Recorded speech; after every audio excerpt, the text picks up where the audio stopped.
Oh, wow. Okay, there's 8 of you already. There's a lot of people waiting. A lot of comments, a lot of thumbs up already. Thank you, guys. Okay. Now, am I too high up? I think this is a little too high up. I'll just take this moment when there's only a couple of you guys here to, there we go, deal with my camera, because I never know how it's going to actually look until I hit go live. It seems to zoom in a little bit. So, is this better? That seems better. Okay, let's go through these comments. All right, so we got Sharon and Craig, Cat Mama, Jackie, Ellie, Renee. Oh, from Caroll Love Community. Hi, Renee. Lil Sparrow, Craig. I think a different Sharon? Everyone's going, okay, there we go. I know I'm late. I apologize. I'm a little bit late this time. I've had kind of a busy day. I just got back from an appointment not that long ago. Here's a view of the skirt I'm wearing today. Sorry, I'm just fixing something up here.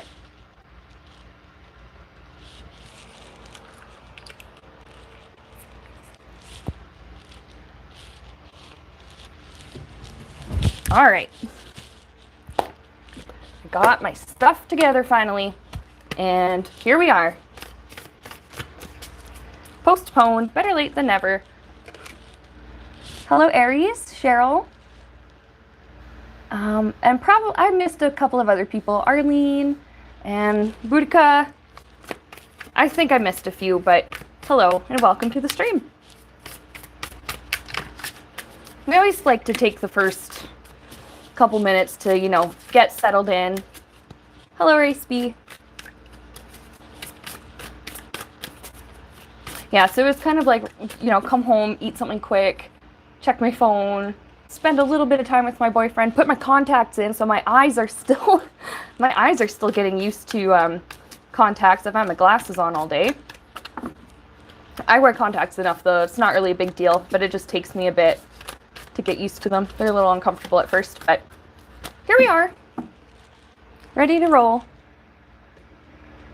Okay. I'm going to scoot back a little bit.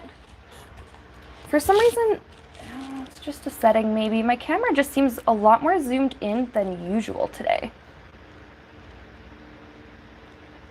Texas Chili says, finally made it to a live. Yep, you did.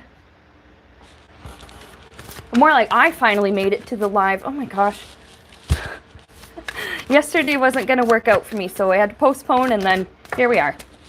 So, today we're going to be reading on Jim Henson, the original Kermit, the original Muppets, you know, creator, created Sesame Street. I'm pretty sure most of us know who he is, but, you know, just filling in blanks.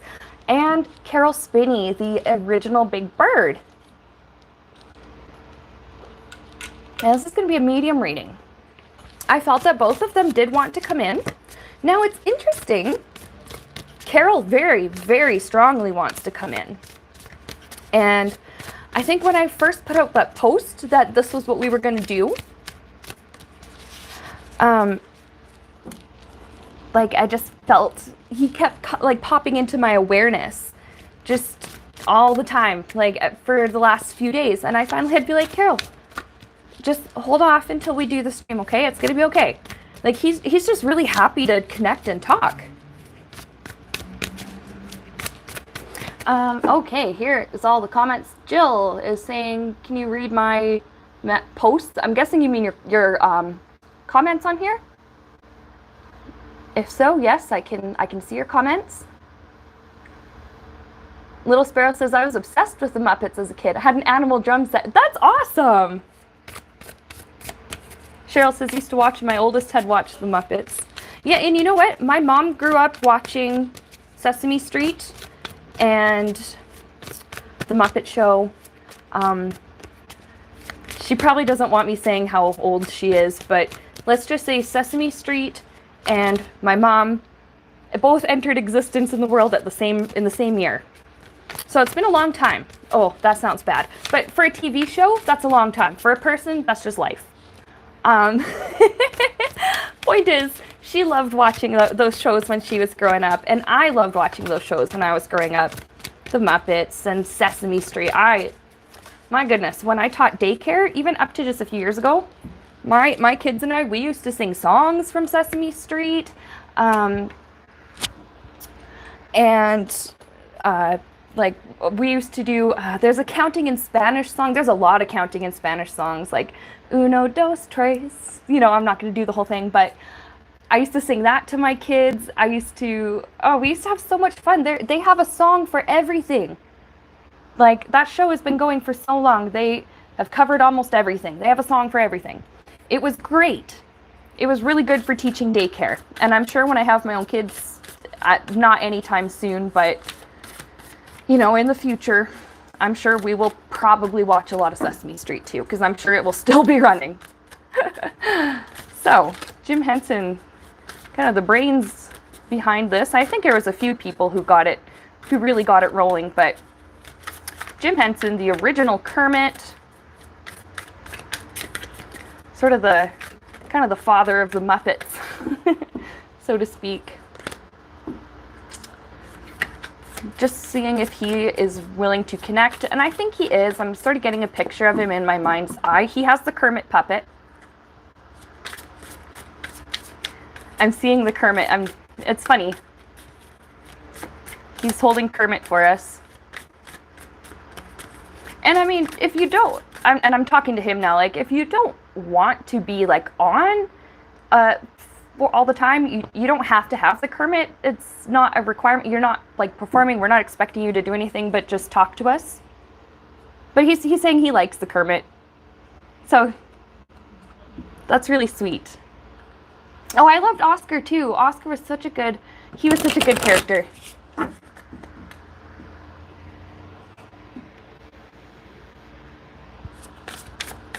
Little Sparrow saying, I think Kermit was like his own alter ego. Maybe. Craig is saying Jimmy Dean the Sausage Guy was a big help getting it on the air. Ooh. And I also know, obviously I'm way too young to have been around when these were first on TV, but from watching just on YouTube, the Wilkins coffee commercials from the 50s or the 60s, probably the 60s, show a puppet it doesn't look like Kermit exactly, but it does slightly resemble him. More of like a potato-y Kermit. I don't know what animal or creature he was supposed to be. He just kind of looked like a potato to me. Just like a little round puppet guy. And he liked Wilkins coffee, and he would... now these commercials were kind of strange. He would torture or murder the character who did not like Wilkins coffee in a different violent way every commercial. So, I mean, those are on YouTube. You can go see them. Obviously, it doesn't show the dark puppet murder, but interesting what they allowed on TV. And, I mean, you know, but it was creative to have the use of those puppets. Oh, Renee is saying Fraggle Rock. I used to watch Fraggle Rock, too, when I was little. And that was on TV. Obviously, I wasn't a kid in the 1980s, but my mom said she remembers reading books, like Fraggle Rock books, and I think she was probably older when it was on TV, but she said she remembers when it was on TV. In Canada, we used to have a channel called Teletoon Retro, and it would play all these old shows, so we would watch Pink Panther, Fraggle Rock, the Raccoons, but I definitely remember Fraggle Rock, watching that. I still remember the theme, I think. Put your cares away, worries for another day.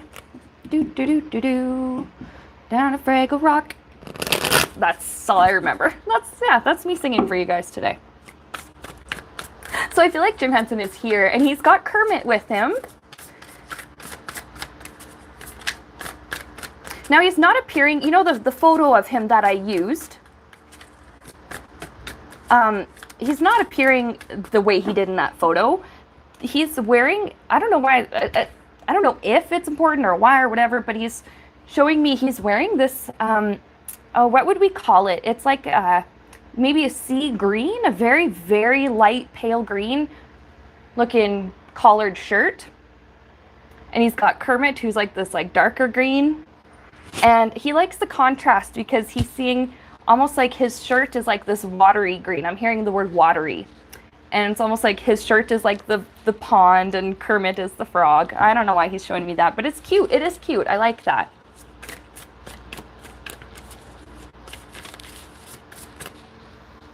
Little Sparrow says, my friend's baby looks like Bunsen the Scientist, and they call him Bunsen now. That is so funny. That's cute. And I remember the Doozers, yes, from Fraggle Rock. And the trash heap. I remember the trash heap and the... Oh, what were they called? The Gorgs? Something? Gorgons? The something? I don't know. They were like giants. That's kind of all I remember, but... There was also Sesame Park. I think that was Canadian. It had Basil and another dude. I loved the Fraggle Moki. She was like the hippie that had all the poetry, and she loved like doves, and we also liked Boober, because obviously the name is hilarious, but we had a cat and his name was Boo, and we just started calling him Boober. The name just stuck, so his name was Boober.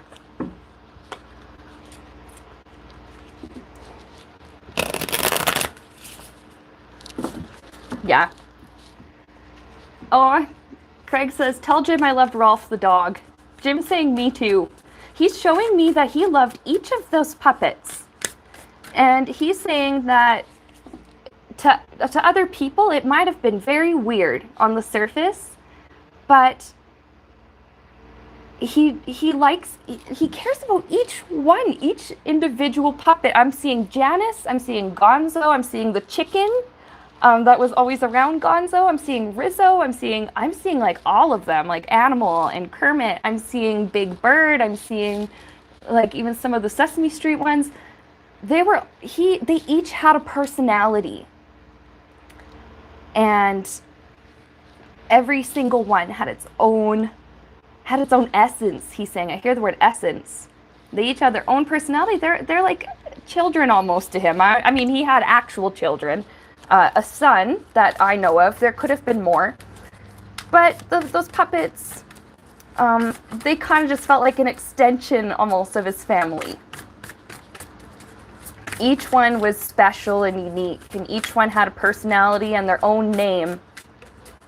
And there's just something really sweet about that. And he was appreciative of the operators, or whatever you called the puppet, the people who did all of them, for making those characters come to life, making those personalities just become real. So I'm just shuffling cards. Carol's... He's here.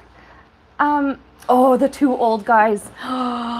Lawrence, you are so right. What were the old guys' names? They would like criticize and make jokes and just be dumb. I can't remember, because they reminded my parents used to joke, oh, that looks like Papa and Uncle Eric. Now, it wasn't our actual uncle, but a very close family friend. My grandpa and one of his close friends.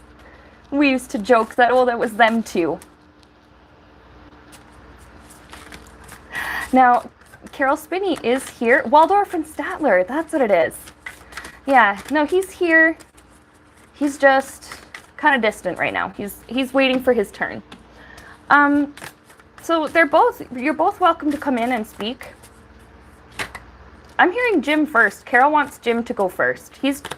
I'm seeing, he doesn't have the Big Bird, costume. He's not in the suit, but I'm seeing an image of him sitting next to Big Bird, and it's like Big Bird is alive on its own, and they're sitting together, and he's politely waiting his turn. So that's okay. If that's how you want to do it, that's okay.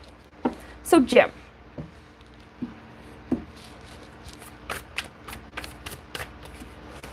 Jim, Cheryl's saying, please thank Jim Henson for all the years of shows. They helped to keep me sane.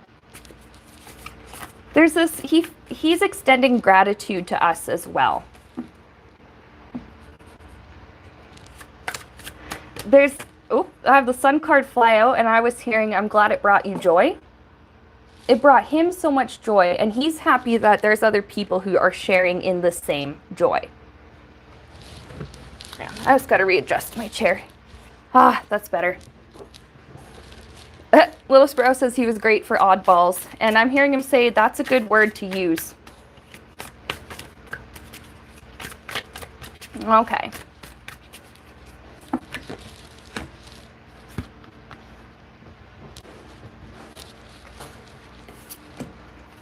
He was hoping that at the very least, like, now I think the biggest thing he hoped was just that people would feel happy and feel better for having watched some of his productions, having, you know, either worked with him, been with him, watched one of his shows.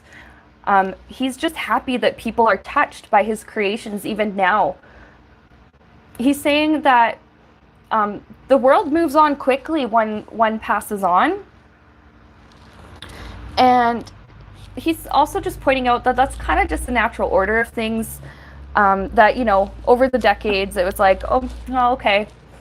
But he's happy that his influence still reaches people. And at the very least, this is representative, Six of Pentacles, of him sharing his joy, sharing his creativity, and just helping people who are struggling. There's something about, he's just glad to see that he helped maybe lift people out of harder times without even knowing it when he was alive on Earth. Oh yeah, here we go. Here, I just picked up Six of Wands, or Swords, out of the deck. Transition, going through tough times. He's really grateful that he was able to help people through tough times. He just was wanting to bring people joy. He didn't realize how much that joy would mean to some people. So there's immense gratitude just radiating off of him. It's very, very sweet.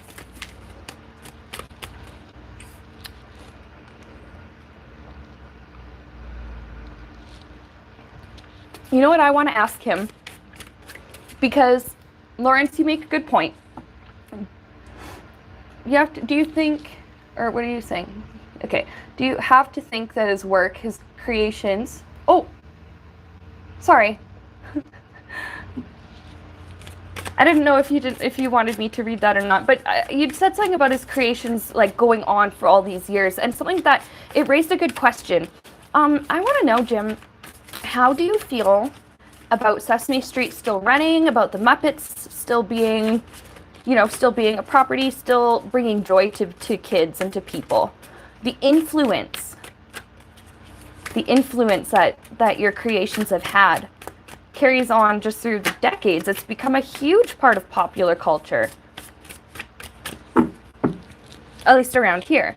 And now that there's like international versions of Sesame Street, there's brand new characters, they teach about different concepts that maybe in the past were considered really difficult. So I just want to know what he thinks.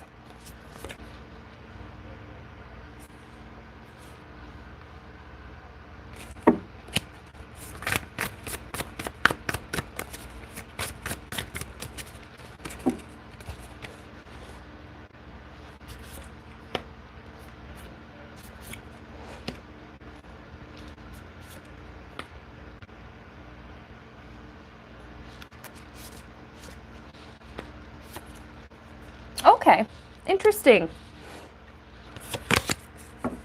Well, yes, I pick up here that he's still quite happy about it. There's still gratitude. He understands, like, I'm hearing him say, I've released my control. And that's, you know, when we cross over, when we leave this earth, we have to release control. We have to release our attachment to what we did and to this place and where we were and things like that. And he it seems like he was able to let that go pretty easily, but he still checks in from time to time. He has concerns. I'm picking up here concerns about, like, there's something like compromising some kind of integrity. And when this show was created, it was meant to be, well, I'm hearing like for free. Anybody could watch it. I think this may have to do with maybe why it was put on PBS or something, because most people were able to get PBS, as far as I'm aware. Maybe not everyone could afford TV, but Sesame Street had such a huge reach, like, books and stuff like that too. But there's something about he wanted all kids to be able to learn learn at least something from somewhere for free. So there's some compromised integrity because like money has gotten involved. There's something about being tied up, and I was just seeing the image of dollar bills. It's not like an urgent, I don't get an urgent sense from it. But he's just concerned that producers and stuff might lose focus of what's important about the show. It's not about how much income it brings in. I think he knew that this was gonna, once it really started to pick up steam, he knew that money wasn't gonna be an issue for him anyways. And he just wants, for the people who are still doing this and promoting the show, to just keep in mind that this is meant for kids, so that they can learn. This is meant to be able to reach all kids. There's just a worry that low-income families may not be able to watch anymore. But I think the reason it's not an urgent concern is because he understands that there's education. I'm hearing him say education is found everywhere. Learning happens everywhere, every day. I'm seeing every step, every experience. Learning happens everywhere. But I think it's only fair to want for the people continuing on a project that you had started to,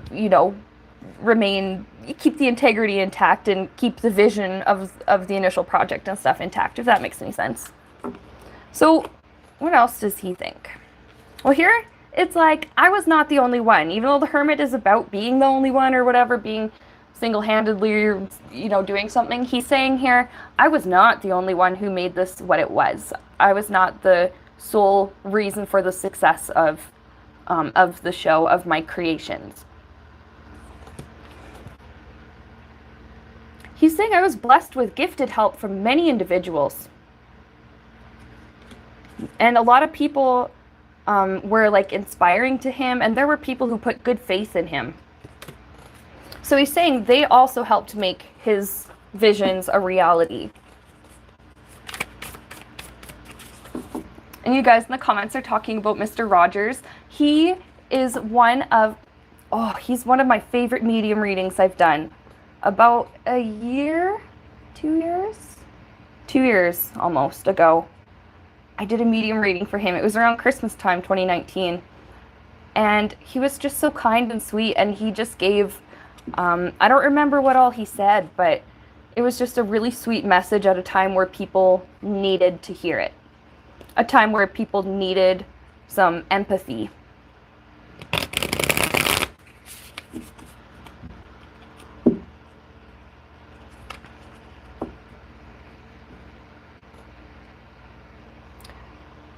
There's something here about, I cut the deck in half and I heard Jim say, no, keep it. Something here about like his mother. Now, I don't know very much about his family life or his parents or growing up or whatever, but there's something about with the magician, like being really encouraging or feeling kind of inspired. There was a mother, maybe it was his real mother, maybe it was just a mother figure, but somebody was very inspiring to him. Because I keep hearing him say, my mother encouraged me.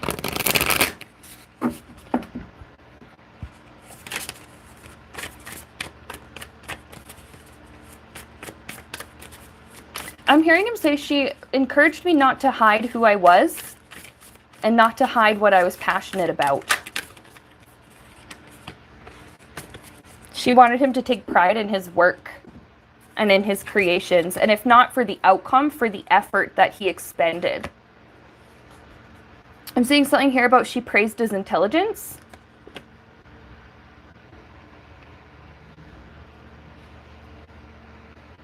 And then something like in spirit, her like still watching him and being extremely proud.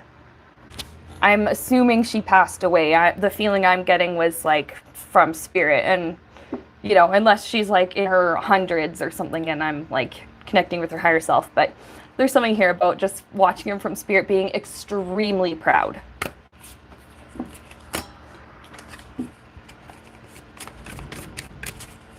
So I don't know. Now, he wasn't very old when he passed away, so I don't know if she passed away first or he did, but there's, I don't know, there's something about like a reunion and being extremely proud. I keep hearing those words, extremely proud.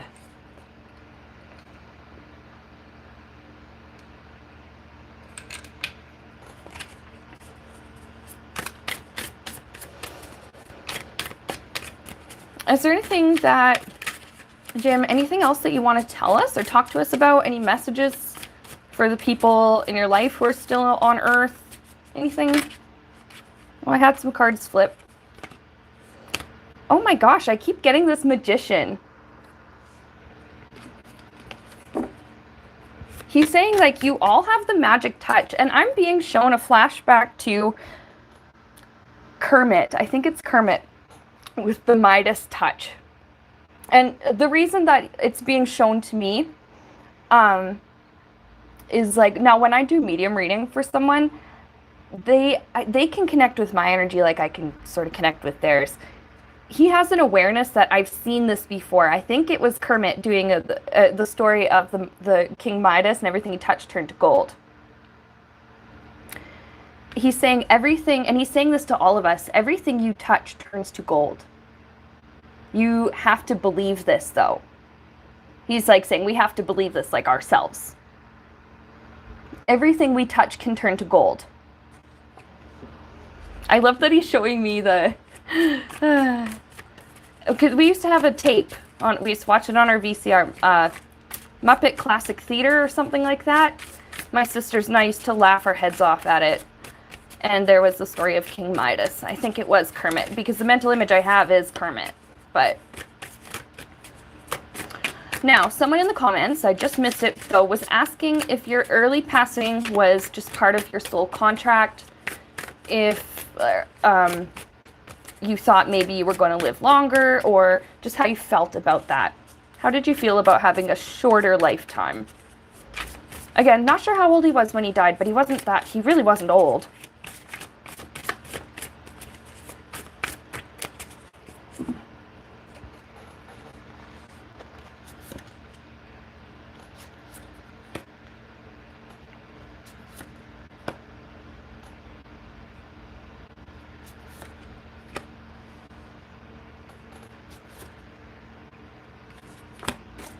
I'm hearing the name Brian. Is that his son?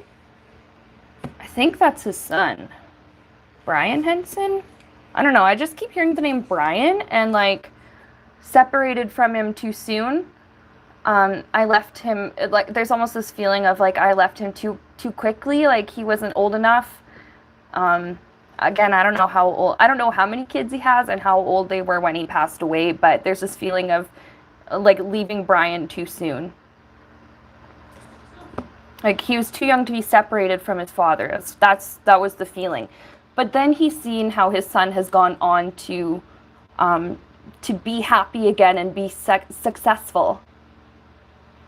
Oh, Brian is his son. Okay, thank you, Renee, for the verification there. That's, yeah, just this feeling he left Brian, like, too early, but, oh, he has a daughter as well. Aw. But he was just so happy, like, his son was able to carry on with life, become, you know, be happy again and become successful in his own way. Let's see, do you have a message for your daughter?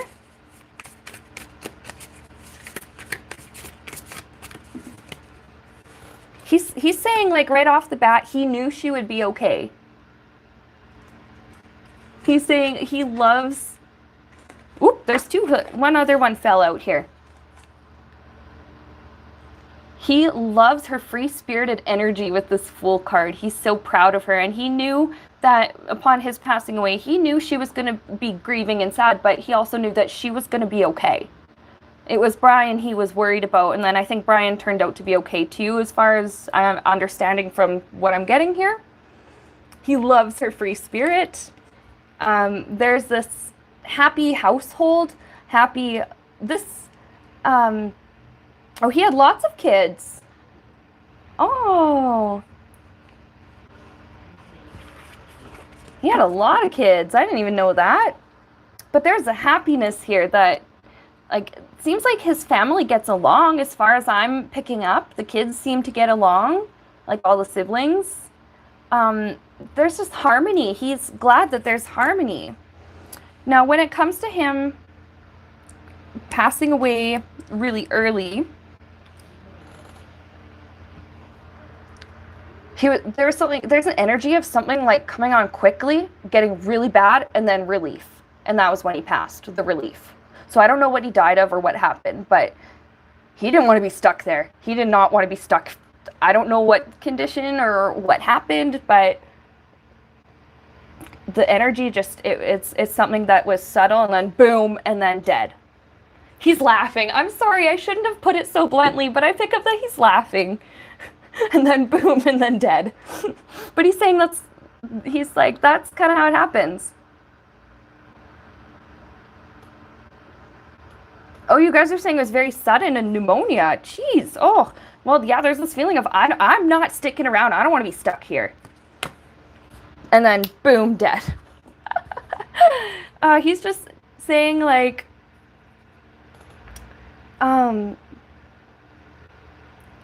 his whole family, he's just proud of his whole family. There's happiness in the extended family, and he's glad that he was able to, now, obviously, financially, Sesame Street and Muppets and stuff, very successful.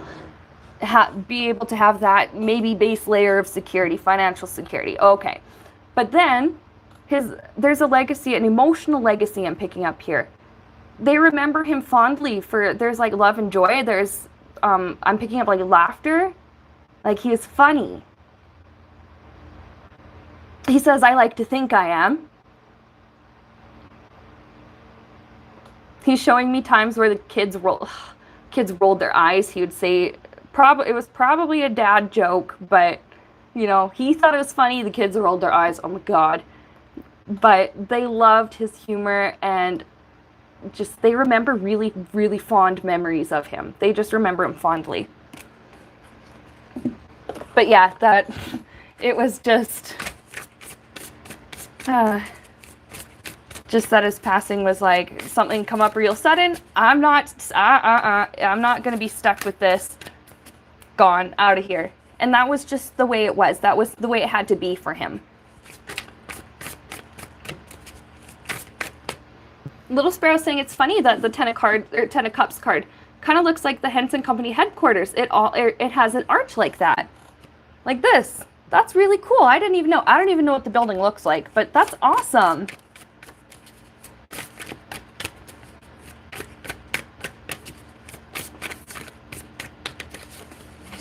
Well, and now he's saying, like, the message for his son, the message for his daughter. I thought maybe it was 2 kids, but he's saying, like, it's all, like, plural. I'm hearing the word plural. Like, the message I have for one is the message I have for all.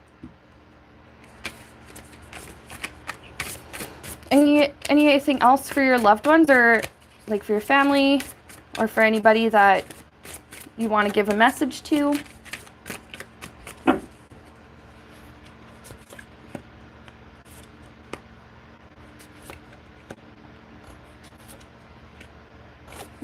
Oh, this is maybe a general message just for people. I'm not sure, but there is something about, I'm hearing you'll get through it. I'll see you on the other side. So this is specific. I don't know who this is for, but this is for someone specific. You'll get through this, and I'll see you on the other side. I'll be there to greet you. I'll be there to meet you. Not sure if somebody's going to pass away, maybe a friend of his or something, or if someone's just going through a hard time and he's just saying, I'll be there for you. I'll be there for you when it's hard times. I'll meet you there at the end of your situation when things are good. I'll be there throughout, and I'll be there with you at the end. So I don't know what that's about. That's a very specific message for a certain person. But a message he has in general for us is, you're not stuck where you are. There's the ability to transform and change, because we create our reality. Bottom of the deck, I have 3 of Pentacles. We build our work, or our world around us. And I'm actually hearing him say we are each our own workshop.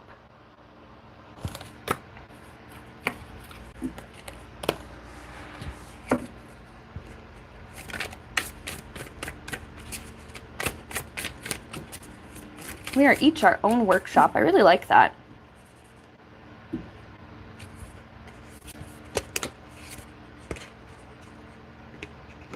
And there's something here he's also saying, like, strength and satisfaction here, like maybe with what you've created in your life, satisfaction and strength. Look for all of I'm also picking up a feeling of gratitude. So remembering to just have gratitude for everything around us that makes us happy and lifts us up.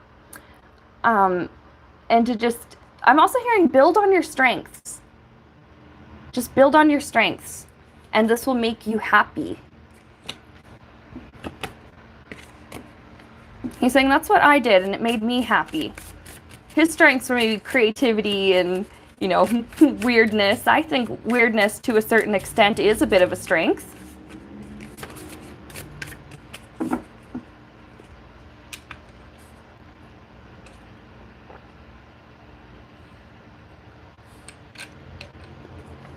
Lil Sparrow's asking, curious how he felt about the ABC sitcom they tried to do for the Muppets, or how he felt about the Muppet movies with Jason Segel. Now, yeah, ABC did, it was new. It was just a couple years ago, wasn't it? And it had Mindy Kaling, and it had a couple of other big actors in it. 2015, yeah. I think I know what you're talking about. So how do you feel about that? We're going to ask Jim. How do you feel about that? And then, yeah, there was movies, like there was one with Tina Fey. I remember watching that one a long time ago. There were a whole bunch. I don't know, there's one with like a Soviet Kermit lookalike or something. It's strange, but I do remember that there were some newer reboots. So how do you feel about these reboots of your show?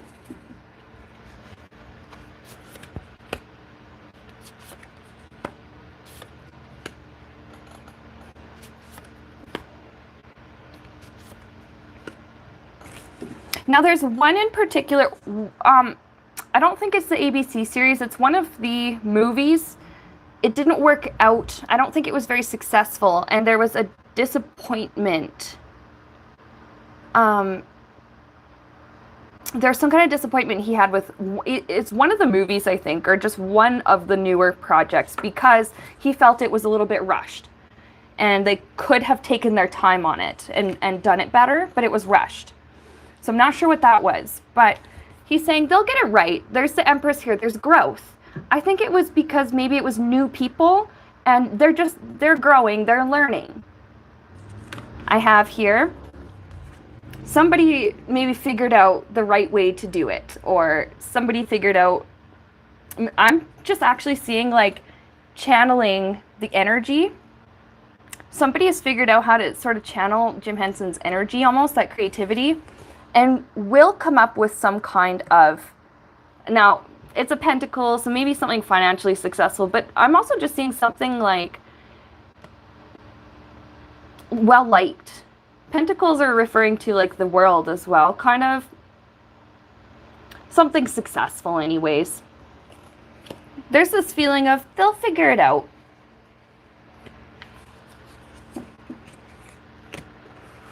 Little Sparrow says, I bet it's the show. I felt that too. Didn't like their angle.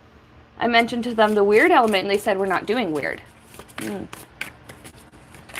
Yeah, I don't know, but there was some project that he was a little bit disappointed with because it felt rushed, but he had faith that, you know, they'll figure it out. There's somebody who will figure it out. That's cool that you interviewed on it, Little Sparrow. That is really cool. There's something here about they strayed away from his original vision, and he was not too keen on that. But there's this feeling of like eventually somebody will get it right, and there might be, I don't know if there's like a successful reboot or something now, or if there will be something in the future. But he has faith that somebody will get it right. Oh, there's the magician again. Somebody out there has the Midas touch. And he's saying we all do, but yeah. Someone will figure it out, but he's not like too concerned about it. He is still very proud of himself for the work he did and for the effort that he expended, but he's not excuse me. he is not attached to the Muppets or Sesame Street. Like, it doesn't bind a soul here. It doesn't keep him from crossing over.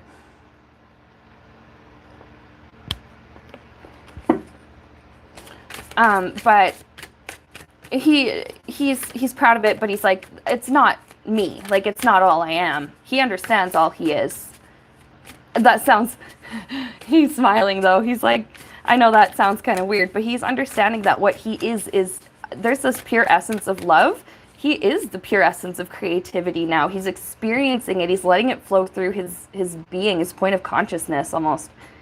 Like, he just, in heaven, he calls it heaven, just from what I'm picking up here. It's like, the image I'm seeing is him crashing into things. No, I'm crashing into things. But him with his arms out, and like, he's just soaking in. We would do this maybe and soak in sun rays. He's soaking in the rays of creativity. They draw and they paint. They act. They put on plays. They do this in spirit. He's saying in heaven, they do this. He likes, there's something about putting on plays. He likes putting on plays, and he loves. He can create puppets or Muppets or whatever if he wants to. They can have their own, they all have their own personality, and they don't need somebody to operate them. They can just, it's almost like we're creating a cartoon and watching it as we're creating it. That's what he's showing me. And when it's done, poof, a bunch of clouds or whatever. And he can start over and create something else. He's showing me an image. He's conjuring up an image for us right now, and it's Wembley the Fraggle. The little green one with yellow hair, I think that's who it is. That's the one I'm seeing. I think that's his name. He's doing a somersault. And Jim's just showing me that in heaven where he is, like the Wembley or whatever that he was able to just conjure up, it does have life force flowing through it. Doesn't mean it's like a living being, but just that it had the force flowing through it is like this force of creativity, of creation. And it's almost like it has been brought to life. And then he's showing me the somersault is over. It's like the end of the reel. Poof, it just disappears. He has a clean slate and can create something else. That's really cool. I did not know that. Well, I mean, yes, I did kind of. Like, I knew you could create things in spirit. You can manifest things. You can paint, draw, sing, dance. You can do everything in spirit that you liked doing on earth and then some. But I did not know that he considers it animation up there. They create animations and cartoons, but it's like the cartoons are living. And then when they're done, poof, they're done. Like, that's so cool. Now, I'm like flailing Kermit. We've all seen that. Oh, and he's saying to all of us, I can't wait until you get to experience this for yourselves. He's showing me, he draws pictures of his family. He animates like little stories, things that, you know, are going on. Or he likes to recreate memories. I'm being shown from his children are little, because I'm just seeing, like, he only had 3 at this point. Like, this was before his whole family was, like, complete or whatever. That he recreates old memories. And he's, like, I'm hearing him say, I'm experimenting with cartooning and animation. That's amazing.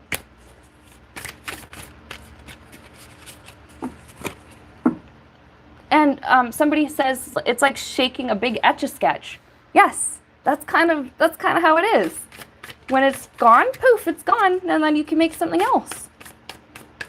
I am actually blown away by that. That's so cool. He's saying, let's let Caroll speak.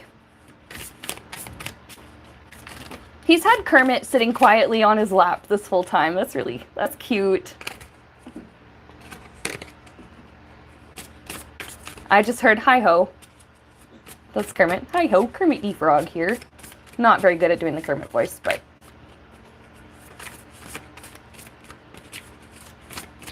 I kind of remember Muppet Babies.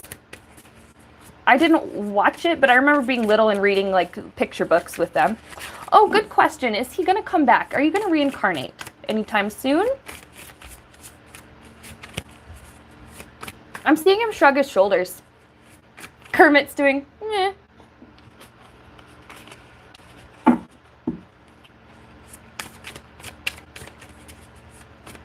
Will you reincarnate? He's like, I don't know. He's having a lot of fun where he is right now.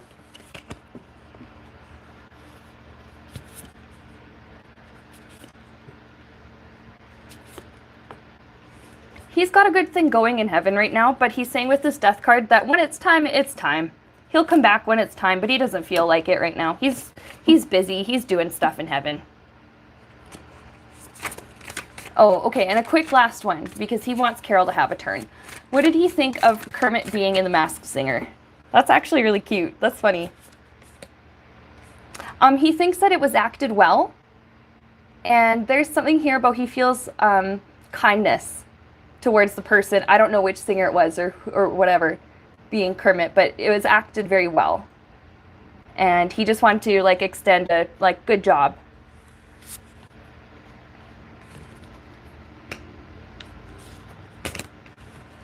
All right, so we're gonna give Caroll Spinney a turn. Here we go. Now I'm seeing Jim kind of like leaning back a little bit. Kermit's still sitting on his knee. Now we have Caroll Spinney, the original Big Bird. And I don't know very much about Caroll Spinney's life, but my sister told me that he dealt with depression at one point in his life pretty seriously, to the point where he would be really sad, crying, like, or wanting to cry, like he had the Big Bird outfit. Big Bird is emoting happiness, but Caroll is just, he's really torn up about something. I think my sister said it was his divorce, one of his divorces. I think he was married twice, but divorced once, if I'm correct. But that was really hard on him. And so what my sister wanted to know was if Caroll Spinney had any advice on healing from depression. And how he's doing in spirit. Because I feel that in spirit he's happy. Like he's doing okay now in spirit. He's telling me that the depression didn't last forever. But during the moment, he's saying during that moment he thought maybe it would.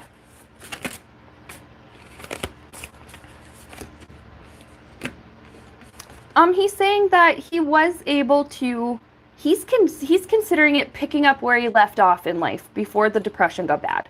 So it seems like at some point he was able to get better. So that's good to know. Again, I don't know very much about him. Other than, like, he was married a couple of times, I think. He was the OG Big Bird, and I've heard that he was really kind and stuff in person. I'm hearing him say, well, I tried to be. So anything that you want to tell us, I guess we'll start with my sister's question, if you're okay with answering that. And I'm hearing him say, like, that he is. Because he's no longer directly connected to those moments of depression.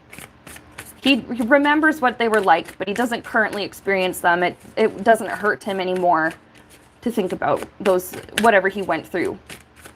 So what's your advice on handling depression and healing? Now, right away, I'm hearing him say, you've got to love yourself through it. It's hard to do for some people to love yourself. But you do. You really do. I'm seeing here, this is the Queen of Cups. Now, I'm hearing him say, I don't know if he ended up going to therapy or to a doctor or something at one point, but I'm hearing him say, don't do what I did, which is bottle it up. I think that what I'm getting is like something bottled up and the pressure built. I'm seeing the image of an aerosol spray can. And the pressure is building and building and building, and then pow, it finally bursts. There's a tiniest pinprick, and boom. He's saying, don't do that. You need to love yourself through this, and part of showing yourself love is reaching out when you need to. He understands that it's hard because some people don't know how. But he's saying that there are people who love you. There are people who want to show compassion. There's professionals out there who want to help and want to show compassion.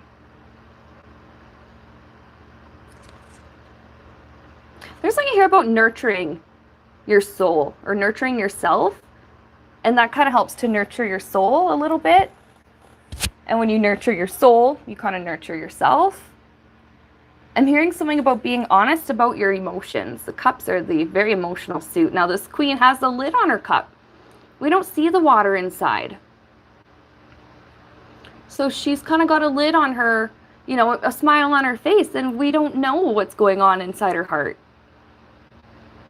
And this is something Carol's pointing out. That somebody cares. Like, take your lid off. Take your lid off before it blows off. Somebody cares. Yeah, there's the world's successful completion. It doesn't last forever. It can end, and oftentimes it will. Now, you know, everybody's situation, everyone grieves for a different reason. He's smiling at my little mix-up. Everybody grieves for a different reason. Everybody who deals with depression maybe deals with it for a different reason. Everyone has had different life experiences, and sometimes it's just a chemical mess up in the brain. Sometimes it's caused by something else, you know? But he's saying it does end. Your sadness will end. There's something just about take care of yourself. Be proud of yourself. Be proud of all the steps you've taken. Even if you feel like I'm not making any progress, you are making progress. You're taking steps towards bettering your mental health. You're taking steps towards nurturing your soul and yourself. So he's saying be proud of yourself. Doesn't matter what stage you're in of recovery. Be proud of yourself.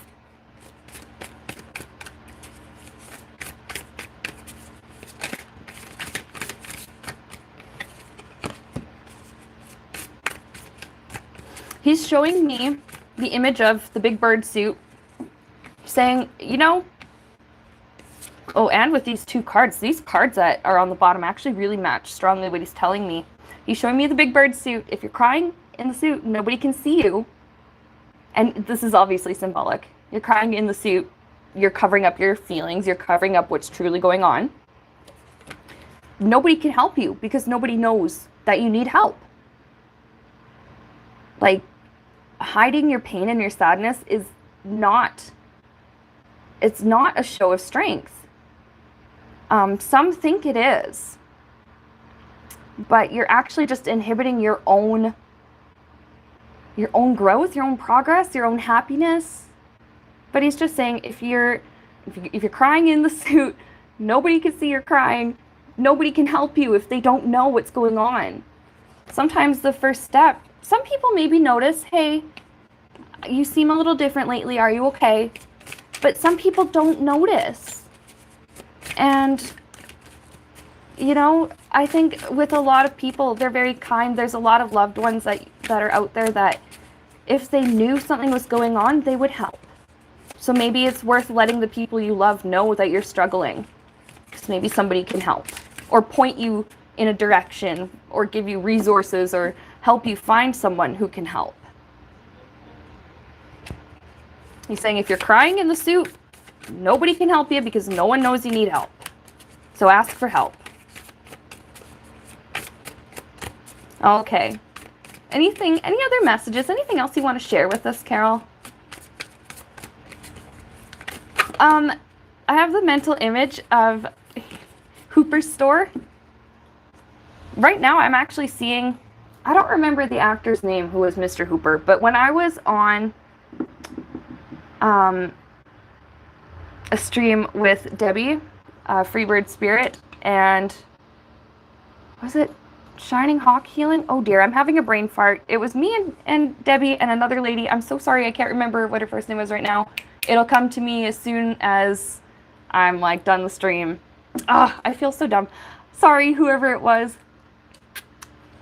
She was very kind. I only met her that one time though. But anyways, we were doing medium readings on actors, and the Mr. Hooper actor, I can't remember his name, Will Lee, thank you, Craig. Will Lee, we read on him, and he came through. And I'm actually seeing him right here. He's saying he understands this reading is for Caroll and Jim, but what I'm seeing is that the three of them are sitting outside of Hooper's store, and they each have an ice cream. And I'm seeing that Caroll's sitting next to Big Bird. Jim's got Kermit on his knee. Jim has an ice cream. Are you sharing it with Kermit? He's saying it would be rude not to.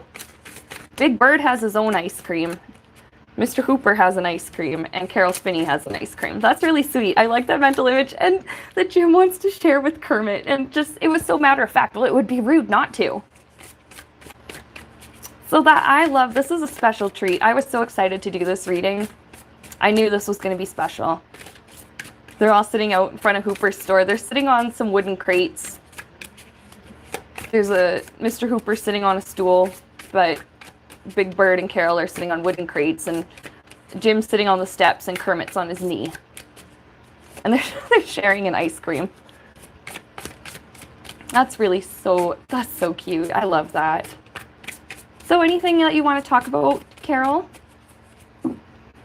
I mean, this shows me that they spend time together. He's saying, we all shared death in common.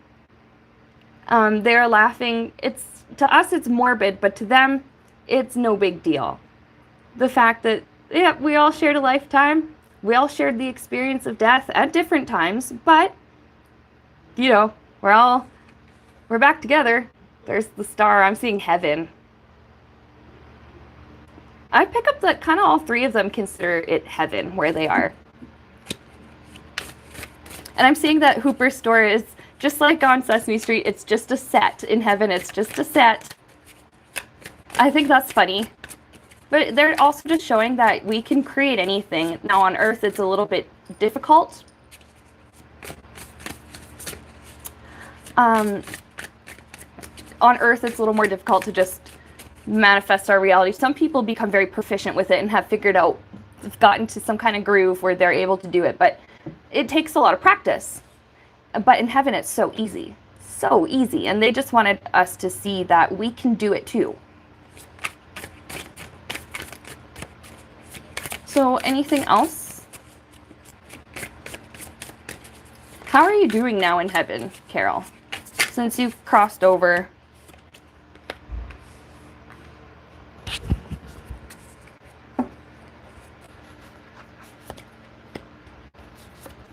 Okay. Well, he's saying he stuck around because his family was sad after he passed away. I mean, obviously. So he stuck around to comfort some loved ones. Sorry, there's a big-ass spider. I'm not scared of spiders, but that one is big. She's like climbing up. She's like rappelling up my ceiling. Like up my wall to the ceiling. Oh my god. Okay, sorry. Anyways. He stuck around. And he's just, well, he's saying they're okay now, but he made sure that everyone was okay before he, like, completely crossed over. Little Sparrow says, oh my god, imagine Kermit meeting you when you go to the other side. Like, I'd be like, yes, I'll come. That's funny, but yeah, no, Caroll he stuck around his family. Once he realized they were okay, I have this magician here. Sorry, I'm laughing, reading comments. Cheryl saying, oh, he'd write a whole sketch on your spider. That's funny. Now, he stuck around because he wanted to make sure they were all feeling a little bit better and processing their grief and stuff okay.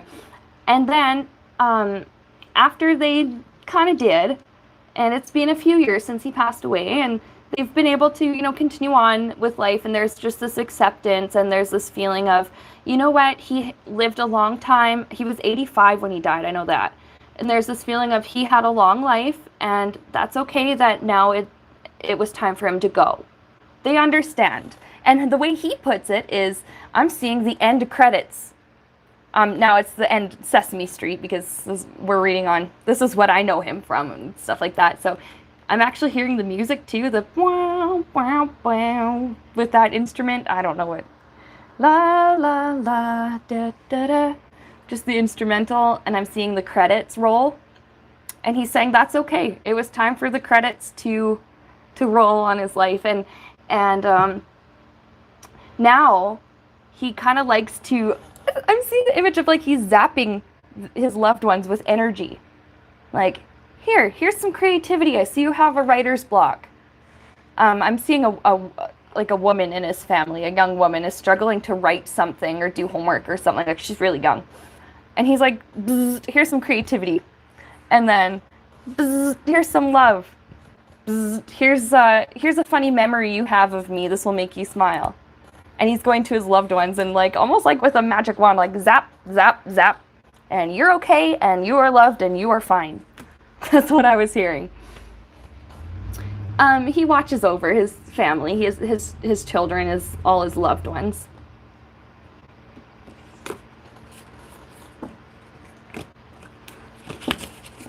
And he's saying there were loved ones that he didn't consider, like they weren't his biological children, but he considered them his children. Oh, and I'm actually seeing images of little kids that had acted on Sesame Street. He cared very much about them. And he always hoped that they would be okay in life and stuff after they, moved on from the show and things like that. That's really sweet. He considered them kind of like his children too. There's a feeling of being protective about them and just wanting to teach them and be kind, and he wanted to be, I'm hearing the word safe adult for these kids that worked on the show with him. That's cute, that's sweet.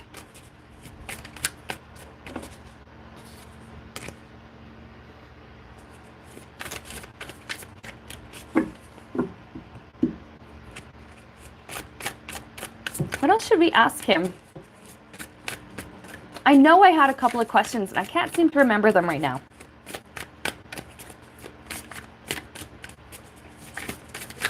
Well, I'm going to just ask, how does he feel about the other actors who've been Big Bird? Now, he retired.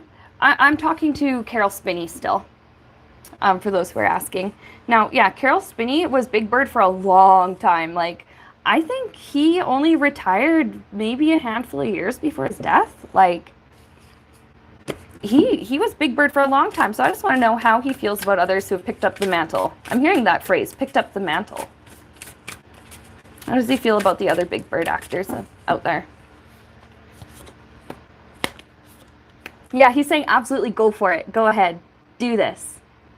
He was very happy that they were like quick to bring in a new Big Bird actor after he retired. He was happy to see that because he loves Big Bird.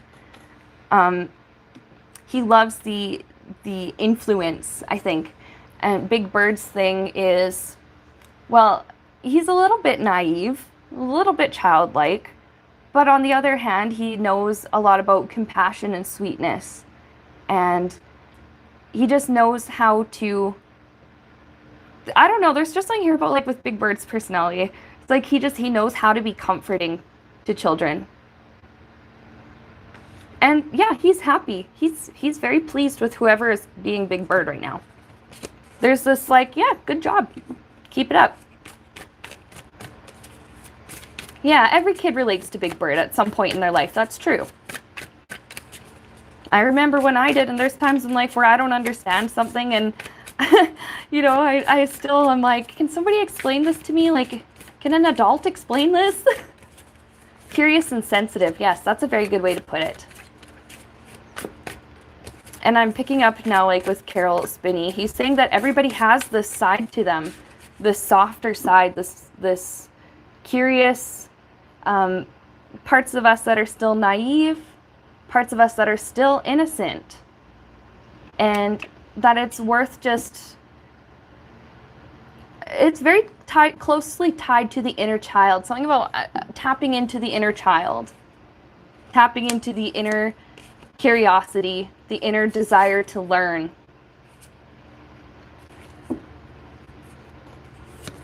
There's just something here about, like, yeah, creativity. Just tapping into whatever headspace it was that made you feel most creative. And now, when he was Big Bird, he liked going into that headspace a little bit. There's something about it being kind of an escape for him when he was going through tough times, but just putting on that alter ego. And I don't know, I'm just picking up that something about it just felt really soothing to him during a hard time in his life. There's something about being Big Bird that was just soothing.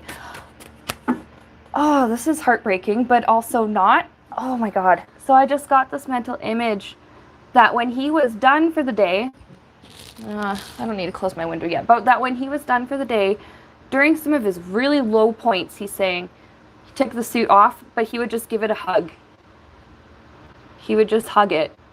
And he'd say nobody was around.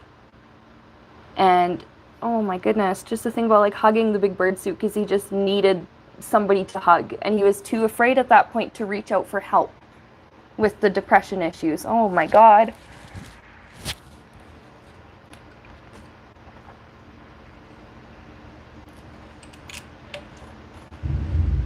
Ooh, yep, I do need to shut my window. I don't know if you hear that, but I got thunder. There we go. Thunder. And it was a little bit hot today, but now it's starting to rain.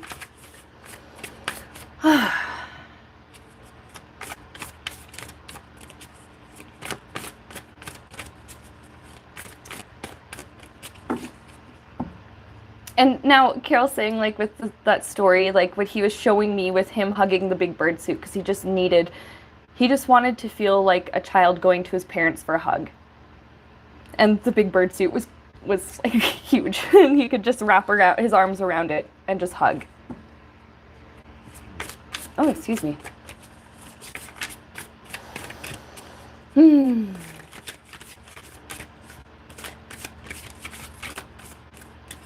Okay, so now this is just a general question, because you guys are talking about the Rainbow Connection song. This will just be a question for Jim or Caroll. I mean, Will is still around. He's kind of just observing, though. What's that significance of that Rainbow Connection song? Because now, Lawrence put just the hook here while he's saying, just with the lyrics, and know they're wrong, wait and see. Someday we'll find it, the Rainbow Connection, the lovers, the dreamers, and me. Now, I don't know if that song, like, I don't know if I'll get DMCA'd if I were to just, but that someday we'll find it, the rainbow in the sky.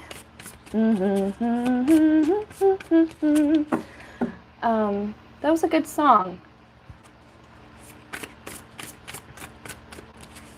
What was the significance to it for you guys personally? Now, Will's kind of backing up because he's saying he knows the song, but it is more significant to Jim and to Caroll.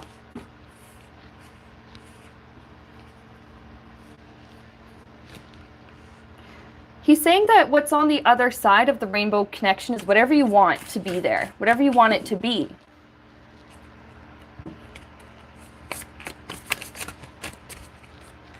That it's like, hold on, hold tough. Keep believing with this temperance, keep being patient, keep believing. You're going to get through whatever you're going through. It's growing. Whatever it is that you want, if it's the happiness on the other side, if it's love on the other side.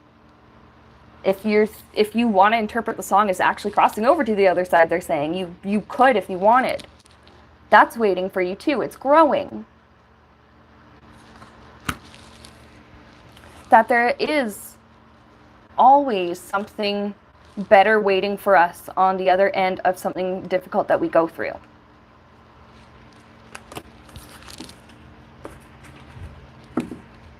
I just pick up really strongly something about just not giving up.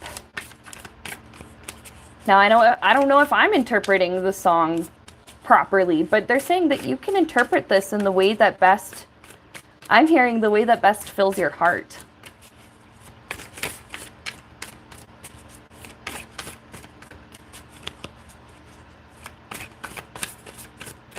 Yeah, now the song is stuck in my head. It is a nice song. Fun fact, funny story. A few years ago, I was like friends with some people, and obviously it was before COVID times because we were at the bar and it was karaoke. And the one guy in the friend group sang Rainbow Connection, and he did the entire thing in the Kermit voice. And when he was done, everyone was like cheering because like, oh my God, he just did the whole song in the Kermit voice. And it was really good. He was very good. He did the Kermit voice well, and he sang it very well. It was hilarious. I just want to just ask Jim quick, like, did you know that happened? How do you feel about hearing that story? And he's picking up this very creative. Queen of Wands is all about creativity, and I heard that word creative. He should keep working on his like impressions and stuff because he could be going somewhere with it. He's talented. Well, that's sweet. So whoever the person, he knows who he is, but if he ever finds that, that might be a good message for him. That's nice. That creative. All right. Are there any last couple things? Anything that you guys want to say? I feel like Will is kind of poof. I don't see him there anymore. They're not at Hooper's store anymore. I don't know. I'm not picking up that they're necessarily anywhere, but yet they're everywhere. Does that make sense? I feel like it might be reversed for you guys watching this. Jim Henson's over here by my right ear. In this part of my awareness, my peripheral. Caroll Spinney is over here in my left peripheral, kind of like in my left ear. So is there any last things that you guys want to say? Any last messages? We'll do, how about a message from Jim Henson and a message from Caroll Spinney for us. Oh, right away they're both saying that we are all, I'm hearing them say to us, you are all uniquely gifted individuals. In many different ways. So let's get a last message from Jim Henson.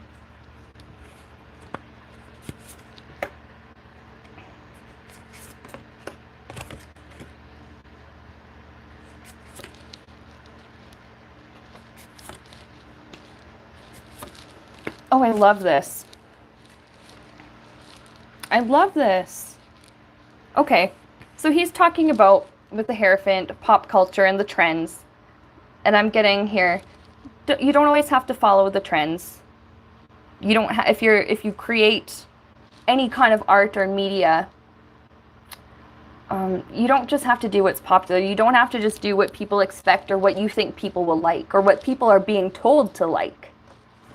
You go ahead and do what you love and want to do. He's showing me the mental images that you have. You draw them. Make your characters. Make them the way you want. He's saying make your own like personal character the way that you want.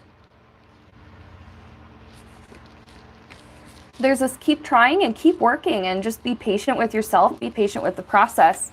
Your hard work is worth it. It's not just the outcome, it's the effort expended to make your whatever it is that you want to create a reality. And he's saying you're always growing. Keep growing, continue to grow. Don't always do what other people want. You don't have to fit the mold. Often the people that stand out and make the biggest impact are the ones who did not fit the mold. And he's saying, even with your own personal character, if it's unusual he's showing me like gentleness and vulnerability. If that's not what other people around you are into, well, that doesn't matter. If you want to be gentle, kind, and vulnerable, then you be however you want. Do we have any last messages from Kermit?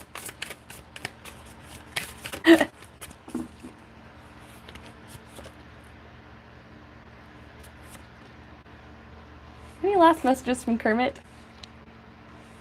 I'm just getting a repeat of you are all very uniquely gifted.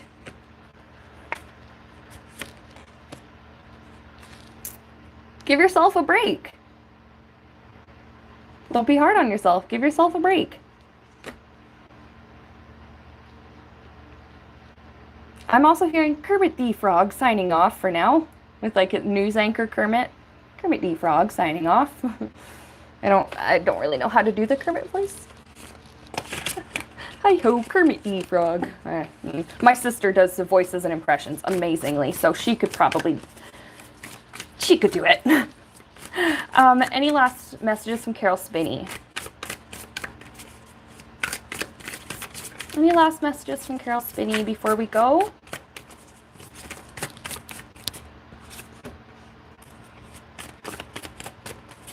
I'm hearing today's a good day to create something. Today's a good day to try something new.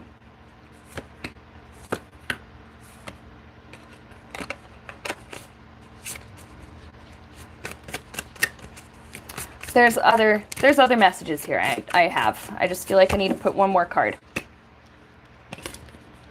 Okay. Don't cheat yourself out of happiness and joy in this lifetime. And now he's saying, now with depression, people who have it can't help it. We don't blame them. We don't. But he's saying you don't have to stay there. And just give yourself the chance to get better. That's what he's saying. Don't cheat yourself out of happiness and joy. Give yourself the chance to get better. Give yourself the chance to experience happiness. Give yourself a chance just to love yourself. Just give yourself a chance. Your legacy is going to be so much more impactful than you think. And your actions, I'm seeing the ripple effect, a drop of water on the pond and it ripples out. Your actions have this, well, I'm hearing beautiful effect if we do things out of love and kindness on our world around us. He's saying we're all working as hard as we can. We're all doing the best we can. So be proud. There's this be proud, and there's just this like, he's sending us love and happiness. He's sending us the energy of love and happiness. Oh, I'm hearing Big Bird. He's waving. He's saying bye-bye now. That's so sweet. And I'm seeing the end credits, and I'm hearing the Sesame Street end music instrumental.